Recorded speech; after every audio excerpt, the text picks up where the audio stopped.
customer sovereignty and human-centered marketing. They both represent a rebellion. One against conventional business thinking, and one against bad marketing. This is the Economics for Entrepreneurs podcast, a project of the Mises Institute, applying the principles of economics to start, grow, and manage your business.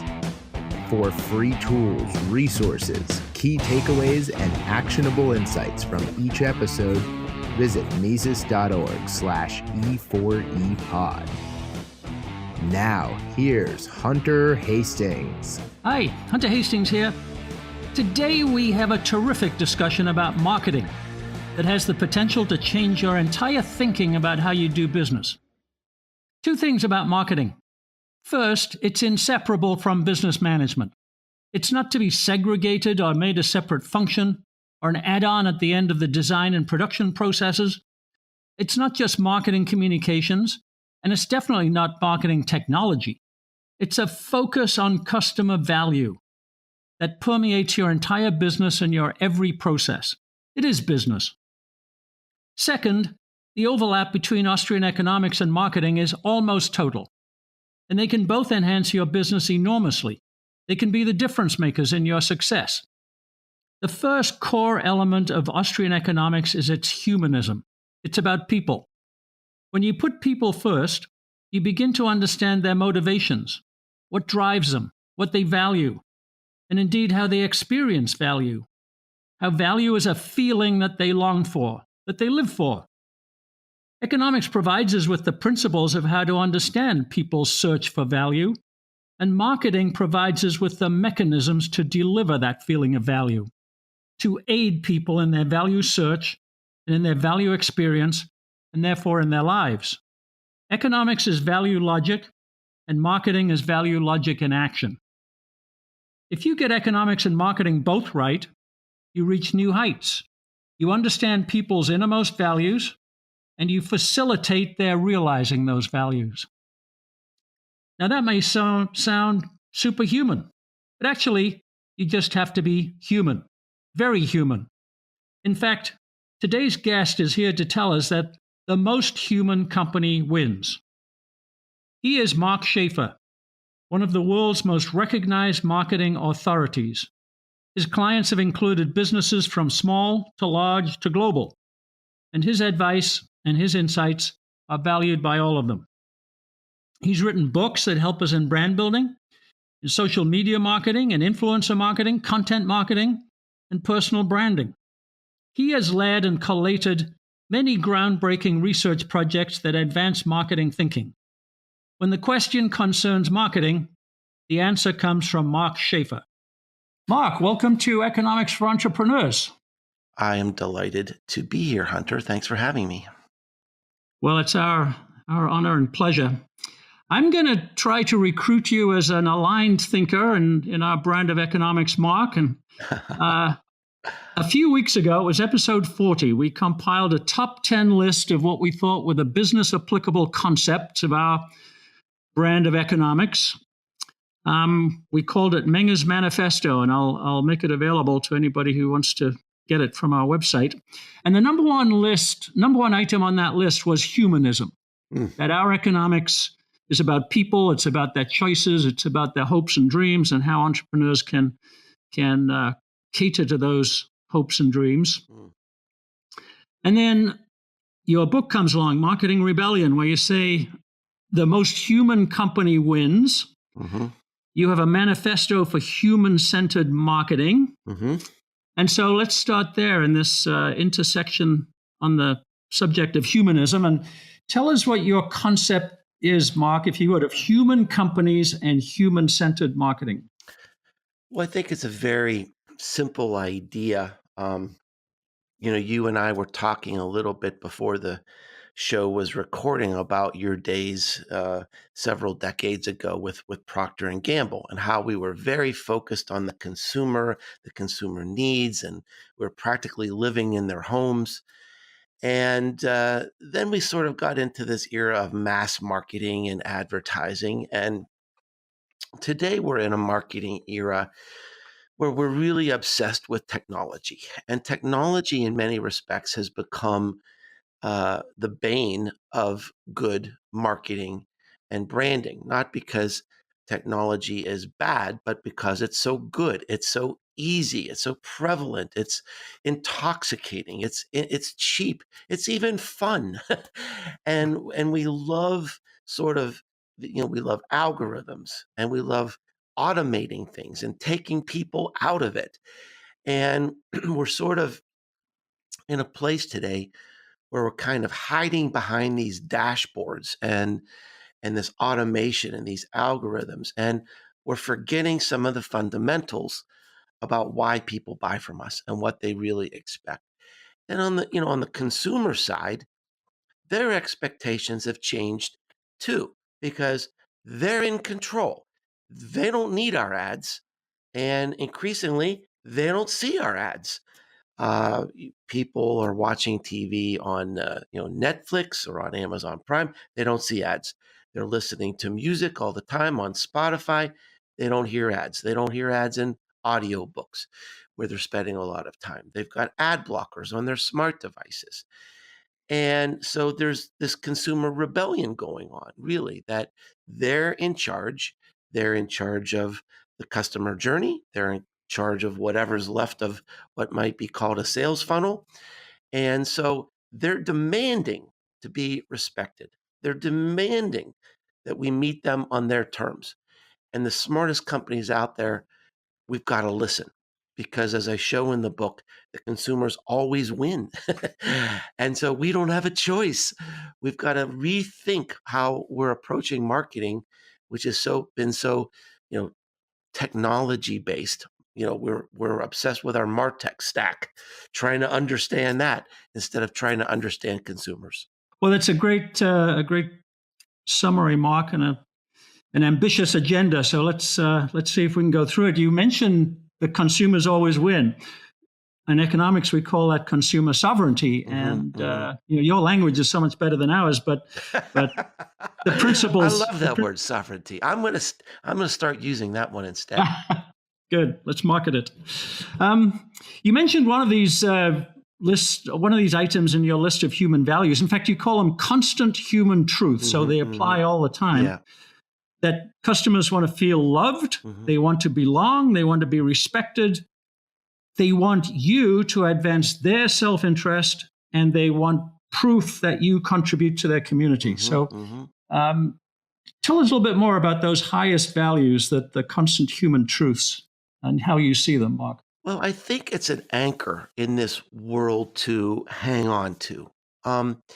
One of the things that's exciting and overwhelming at the same time about marketing is the rate of change, and uh, it can be really intimidating. And I think we can take a lesson from Jeff Bezos at Amazon, who had a very famous interview that was in Wired magazine, and the reporter asked him, "Well, Jeff, what's the next technology that is so exciting to you?" And he said, "Well, that's a very interesting question, but the more important question is what's not changing, because that's where you can build your business." He said, "I know people want a low price, they want vast selection, and they want fast delivery. It's impossible for me to think that 10 years from now, people would be using Amazon and asking us to pay more." And Yeah. I think that's how we make sense of the marketing world today, is that instead of being um, really lashed about by this rapid change, this unbelievable change that really no one understands completely anymore, that we hold on to the things that aren't changing. These deep human needs that have always been there since the beginning of commercial activity, and we've just lost sight of it because we've holed ourselves up into our offices surrounded by all this technology. And it's these things that you mentioned, Hunter. It's people want to be acknowledged. They want to find meaning in their lives. They want to be loved. They want to belong. And it's a new way to sort of think about the world and marketing, but I think it's the only way that really we can make sense of it right now. Well, good. And we're going to try in the next few minutes to help our entrepreneurs, Mark, to figure out how they can do that. I wanted to drill down on one of your constant truths, and that's the need to belong. And you also contrast it, I think, with the way sometimes in marketing we talk about building a community. And in fact, you say, hey, you can't build a community for consumers or customers. You've got to be of their community. So please explain this idea of what is true belonging and how can we be of the consumer's community? Well, the way I approached writing the book was to really build my research around these ideas of these constant human truths and what is the role that a company can practically play in that world. And when it came to belonging, I was really quite skeptical. I know, people can feel like they belong to a church, they can belong to a sporting organization or to an alumni association with a university, but can you really feel like you belong with a company? And sort of my hypothesis was no, but I was wrong because there are plenty of people who really love being associated with different brands, who want to be part of the brand, who want to be part of the company, who they long to be acknowledged and involved in these companies and these brands. And one of the sort of symbols I used in my research was stickers on laptop computers. And to me, a laptop computer or a smartphone is so precious and such an important like extension of our being that symbolically putting a sticker on a laptop is a symbol of belonging. You're telling the world, I trust this company so much, they're part of who I am, they're never going to let me down. And so that sort of helped me explore, well, who are these companies and what does it mean and how do they do that? And as I got into this, Hunter, this had such a profound impact on me because we have a belonging crisis in our world. Um, the more time that we spend online and on social media, the more lonely, the more isolated, the more depressed people feel. This is not my opinion. This has been verified by a profound amount of research. People are lonely. They're crying out to belong, to connect. And as I reflected on what does marketing mean in this new world of this consumer rebellion, I really come down to this, Hunter, that increasingly as advertising becomes less important or less impactful because we see less of it, we believe less of it, and companies are trying to find, well, how do we connect? What's new? What's replacing this? Belonging is going to be big. It's going to be powerful. It might be one of the last things we have left in our companies. And, it's not for everybody. You don't necessarily need to belong to somebody who, makes hamburgers or cuts your grass. But for important brands, it is serving a need on this human emotional scale. And I look for more of it in the future. Mark Schaefer is talking to us about human values, and one of them is to feel a meaningful sense of belonging. As human beings, we all feel a desire to belong. That could be to a community, a movement, an ideology, or even to a brand in the way that Mark's discussing it. At Economics for Entrepreneurs, we're creating a community too, of people similar to you, fellow entrepreneurs, whose interests, challenges, and ambitions are likely very similar to yours. If you feel a desire to belong to a community of your entrepreneurially minded peers, we encourage you to join our email list by visiting e4epod.com/mind, M-I-N-D. You'll get a copy of our first free ebook for signing up, But more importantly, you'll become part of a growing new community of people just like you.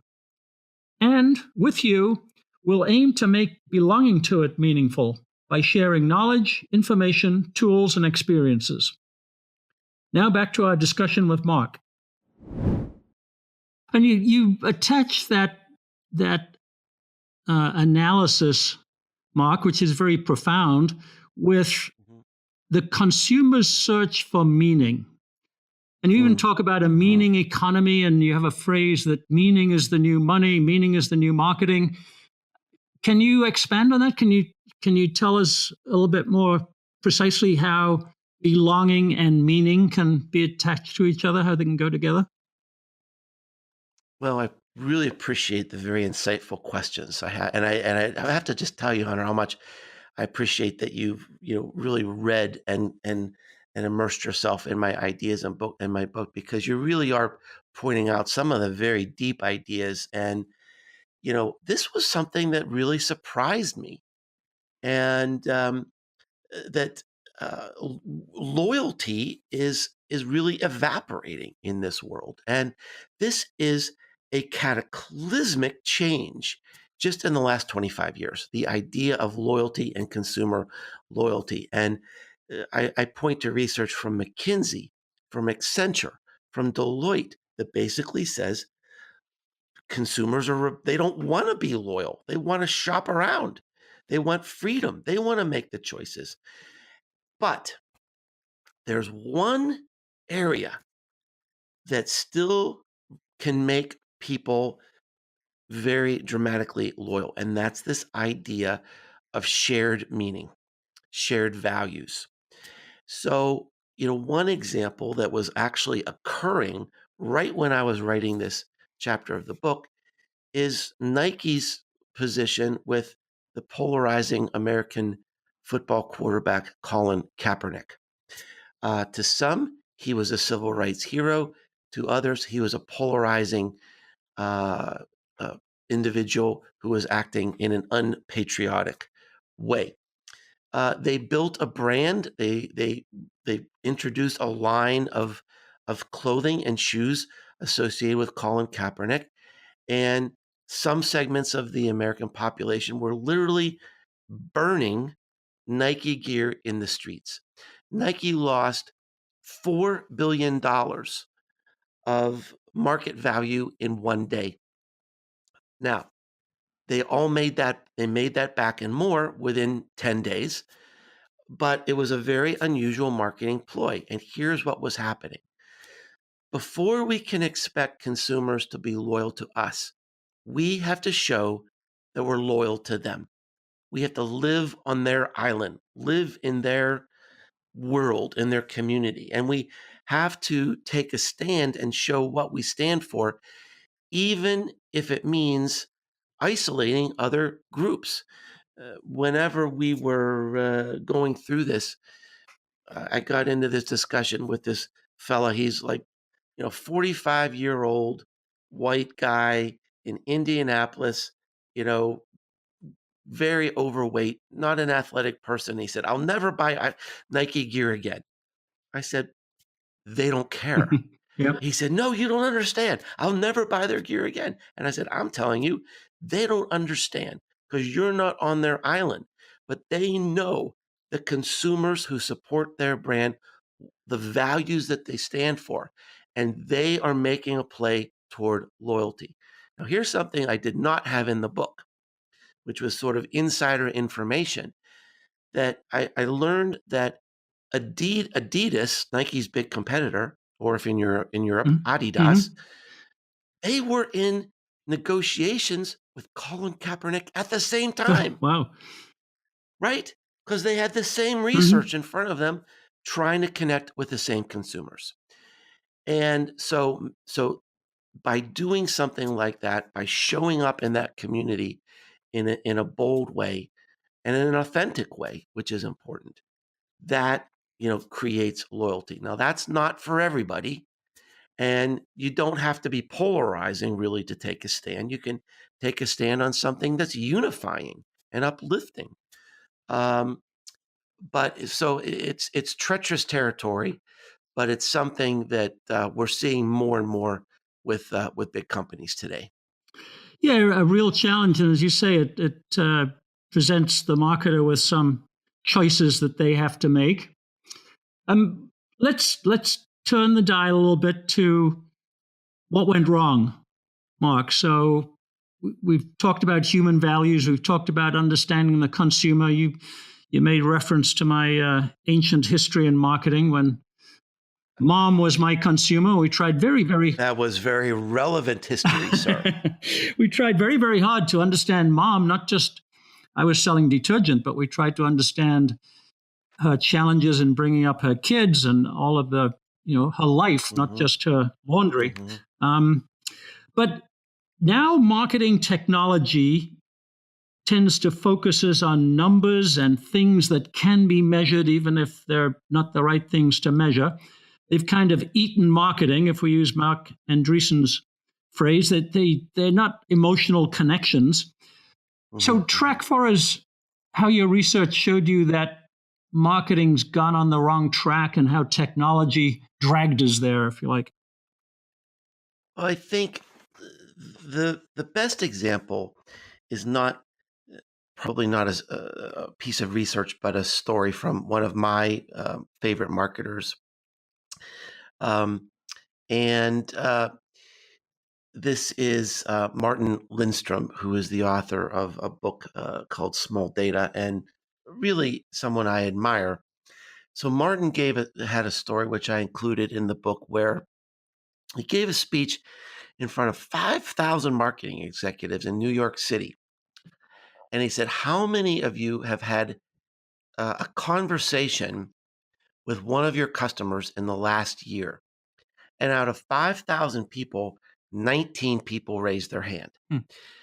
I don't need any research. Yeah. That shows what the problem All is. right. So if you compare that to your days in marketing, where you were practically living in the homes of your customers, Yeah. which is what Martin Lindstrom does, by the way, it just shows a marketing really industry that's just out of touch and just focused on the wrong things. I think there's also sort of an institutional paralysis that's happening here, which I didn't talk about in the book really, but it's something that I think um, is holding a lot of these bad practices in place. I had a conversation last week with a very experienced marketer in Europe, and he works with a lot of big brands. They said, "Mark, what I don't understand is that when you read your book and you see this sort of wake up call, this reality check of where the world is today, and yet I'm working with all these big brands, and they're not moving, they're not changing. You can read the book, you can understand the changes, but it's just not happening." And one of the things I think is just we've built in this institutional paralysis with, let's say, like our relationships with advertising agencies. Advertising agencies sell ads. We know how that works. We can measure them on a quarterly basis, which is linked to our quarterly sales goals. We like to be wined and dined in New York City by our advertising friends. We don't want to change that. It's comfortable. We like these ads because we can take them home and show people what we do for a living. We can show them to our boss and be proud of that. A lot of the marketing activities that are associated with this new way of doing business, something like experiential marketing, word of mouth marketing, some of these other ideas that we need to be thinking about as we move into this more human centered way of doing things. They don't neatly fit on the old dashboards. There's a quote in the book from a leader, one of the founders of the Giant Spoon Agency. He said, "Look, you can either keep up with the pace of culture or you can measure. You probably can't do both." There's not many established companies in the world today ready to accept that, ready to adopt that. And so almost, by definition, they're going to fall behind, perhaps even become obsolete unless they catch up where consumers are today. So it's a frustrating world. And it seems to me, Mark, that a lot of marketing has become mechanistic as opposed to human.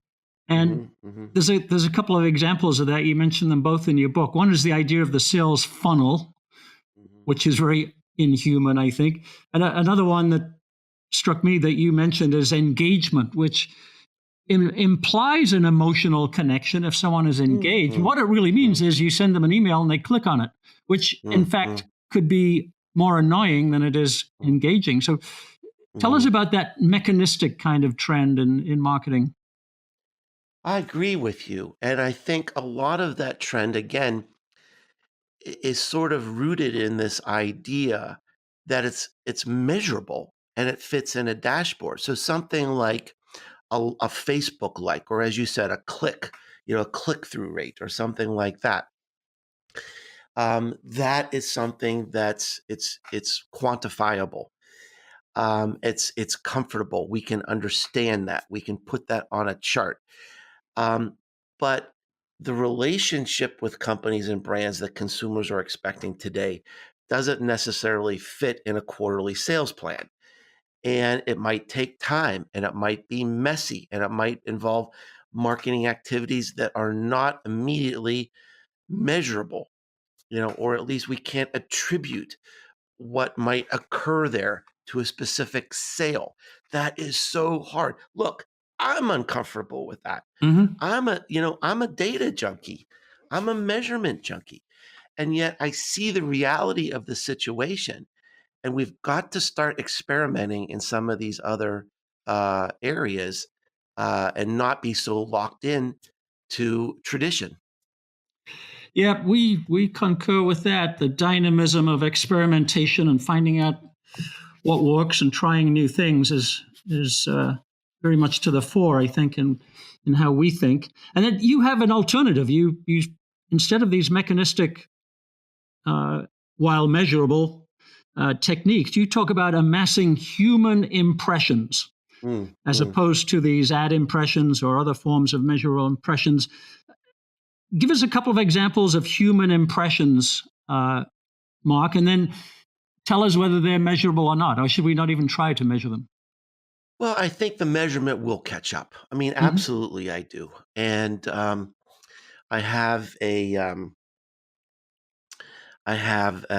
event where I bring together 30 marketing thought leaders a couple times a year called the Uprising. And at our last event, this idea of measurement was a very big idea because marketing professionals know that things are changing. And we brought in a measurement expert, and what she said is, look, we've you have to be experimenting in some of these different areas, and we can't really use history as our guide.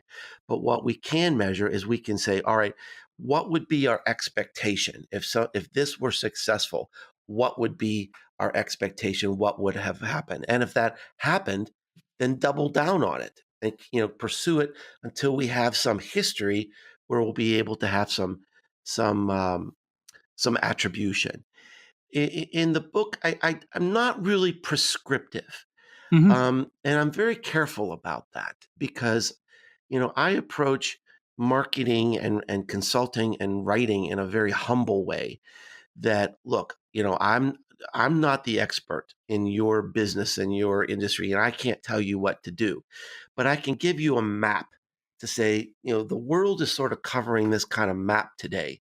Let's find a direction that might make sense for you. So, in the later chapters of the book, I actually introduce lots of different ideas, lots of different ways that companies are connecting with consumers in a more human way. And the foundational concept is that today we have to give up on the idea that we're in control. I show that 2/3 of our marketing is occurring without us.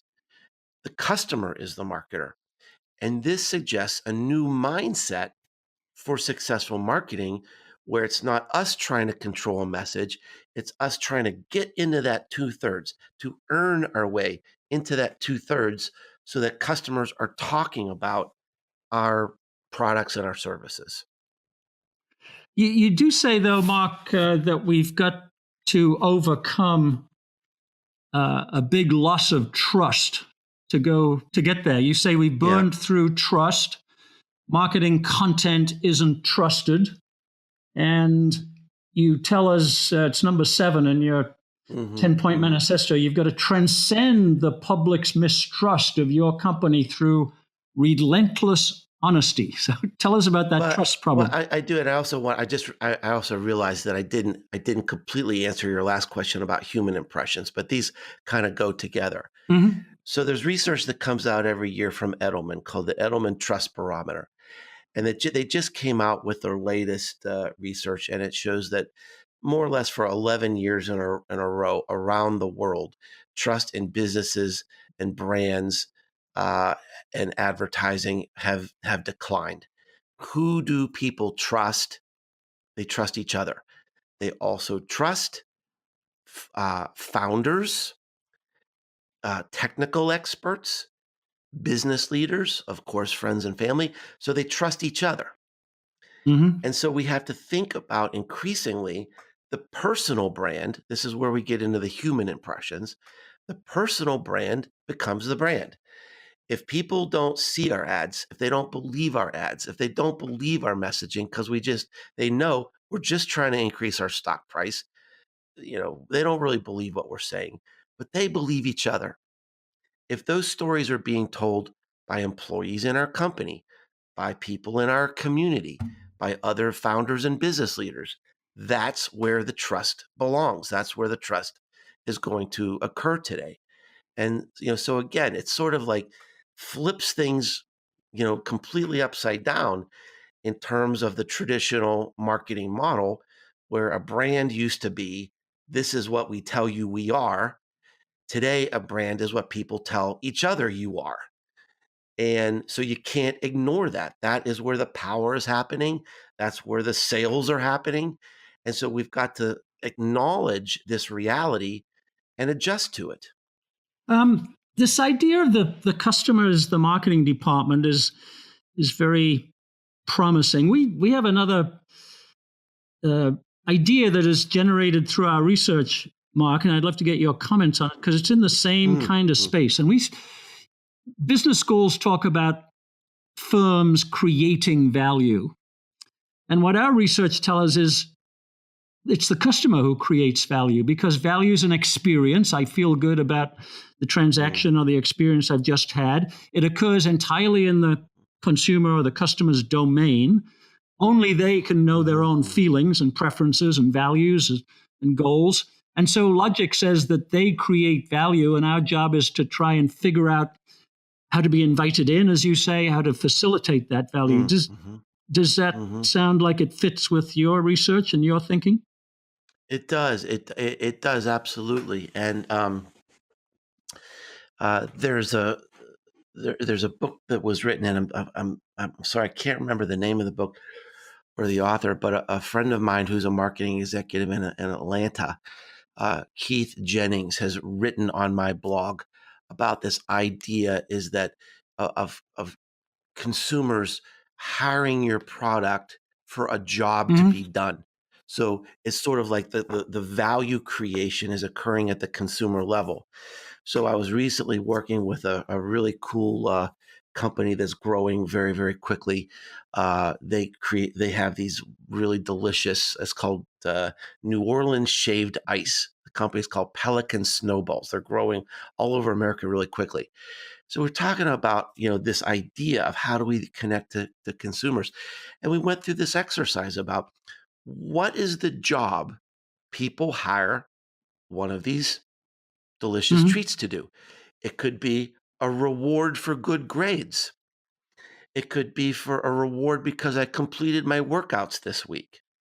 It could be a place to bring your dogs because they have dog snow cones and puppy treats and big areas. It could be a place to have a dog birthday Mm-hmm. party. So it's not just a dessert or a treat. you're hiring it for a specific thing to do. And if you start organizing your marketing around that, then it sort of amplifies those feelings and sort of validates that consumer value. Yeah, and we try to uh, cultivate a skill, we call it, which is empathy, the ability to do what you just described, to get inside the consumer's head Hmm. Hmm. and feel like Hmm. they feel, think like they think. We believe it's a skill you can cultivate at least, although some people might disagree with that. And it might be the reason why corporations can't see the customer through the customer's own eyes. Is empathy a promising area to pursue? Well, I think it's an amazing opportunity to pursue, but it's going to be impossible unless the marketing function reconnects with consumers. I gave that example of the 19 marketers raising their hand, and I think the CMO function is under attack. If you look at the headlines, number one, many big companies are eliminating the CMO function. The tenure of the CMO in a company is typically the shortest, maybe 18 months of anybody else in the C-suite. Now, you contrast this with, what my mentor and one of my teachers was the great American author and consultant Peter Drucker. Peter Drucker says, marketing is the distinguishing differentiator in your company. Marketing and innovation is the core of your company. Everything else is overhead. I believe Mm-hmm. that. If you don't have customers and nurture and retain customers, you're not going to have anything. It drives everything in your company. Now, if Peter Drucker's right, why is marketing under attack? And it's because of just what you're suggesting here is that somehow, marketing has become political. It's become obsessed with technology. It's not about empathy. It's not representing the customer to every function in your organization. It's about holding on to the old ways and holding on to the old dashboards, and that's where this problem is occurring today, where this angst is occurring today, this dissonance because the traditional role of the CMO and the traditional expectations of the CMO do not fit what the market demands today. One of the strains of thought, though, Mark, that you see in organizational theory now is that marketing shouldn't be a function. It should be a focus that permeates the whole company and all of the company's processes. And that seems a little bit consistent with what Drucker said, that there's no distinction between marketing and management in general. So you think marketing will survive as a function, or will it be organized in a different way so it permeates the whole firm? I think the the pace of change in marketing will not only sort of keep it as a separate function. I think it will reinforce it as a separate Mm-hmm. function. Um, I don't see that happening. I mean, there still has to be leadership somewhere. Some person has to be assessing the landscape and saying, "Uh-oh, look, there's been this shift." The biggest problem destroying value in companies today is that people are following a playbook that's 5 years Mm-hmm. old, or 3 years old, or 2 years old. And I see this a lot in this space of content marketing has been one of the big buzzwords. Right now, let's say, for example, content marketing is everybody's job in the company. Right? It's just impractical because it's changing so much. And the way content marketing worked 3 years ago is completely different than the way content works today. The way SEO works today is completely different from how SEO worked 3 years ago. There is a cataclysmic change occurring right now in trackable ads, which is the backbone of the marketing function for many companies. All right. There's got to be someone leading this, who's observing this and assessing very rapidly which way do we go. I mean, there's just no way. I don't think that can be distributed in a company. And the CMO's role would be to know those trends, to try and get ahead of them, to get the Hmm. news of all those trends embedded in the rest of the company. Yeah. Yeah, I mean, today it's all about speed. Mm-hmm. You can't have marketing by committee Right. necessarily. I mean, I mean, you've got to have someone who knows the company well enough, and practically assess the political reality and the bureaucracies, who know the customers well enough, who know the competitors well enough to be able to know here's an opportunity for leverage, and we need to drive through this hole as fast as we can. Or here has been an area of leverage that's disappearing for us. We need to, open up some other opportunity, and we need to do it fast. I mean, speed is essential to business today, and you've got to have someone who's on top of things and decisive. It's a great question, though. I'm probably going to turn that into a blog post, Hunter. Well, good. Please do. I saw a definition of marketing the other day that was seemed a little bit different. It came from the Hanken School of Business in one of the Nordic countries. They developed this idea. They call it customer dominant logic, which I think is aligned with the way you think. And they said that marketing. Ooh, I'm sort of loving that. Well, it's an interesting set of papers and everything. I'd be happy to share some with you. Yeah, I'd like that.